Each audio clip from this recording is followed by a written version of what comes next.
પહેલાં તો આ બધાને જય શ્રી મેલડીમાં આજના મારા વિડીયોમાં આ બધાનું હું સ્વાગત કરું છું। આજે મારે બનાવવાની છે ભગવાન ભોળાનાથની શિવલિંગ। જે આ મારી શિવલિંગ છે જે મેં 4 વર્ષ પહેલાં બનાવી છે। તો જે આ ગારાની છે ને એના કારણે આ મારી શિવલિંગની અંદર છે ને તીડો પડી જાય। જે દિવસે આની અંદર તીડો પડે ને તો હું અમારા ખેતરમાંથી ગારો લાવીને મારી શિવલિંગને પાછી બનાવી નાખું છું। જો આપણા મતલબ કે વિશ્વાસ ભગવાન ઉપર રાખીને તો આપણે કાંઈ પણ બનાવી શકીએ છીએ। મને છે ને હું જેમ મારી મેલડીમાં ઉપર વિશ્વાસને ભરોસો કરું છું ને એમ જ હું મારા ભગવાન ભોળાનાથ ઉપર વિશ્વાસ કરું। એટલા માટે મેં મારી મેલડીમાંનું મંદિર છે ને એના આંગણામાં જ અમારા ભગવાન ભોળાનાથની શિવલિંગ બનાવી નાખી છે। તો પહેલાં તો અમે મહાદેવના દર્શન કરી અને પછી અમારી મેલડીમાંના દર્શન કરવા માટે જાય છે।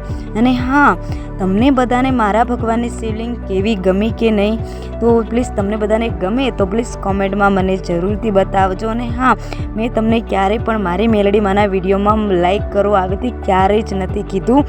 પણ હા, જો મારા ભગવાન ભોળાનાથનો વિડીયો તમને બધાને ગમ્યો હોય તો પ્લીઝ એક લાઈક જરૂરથી કરી નાખજો।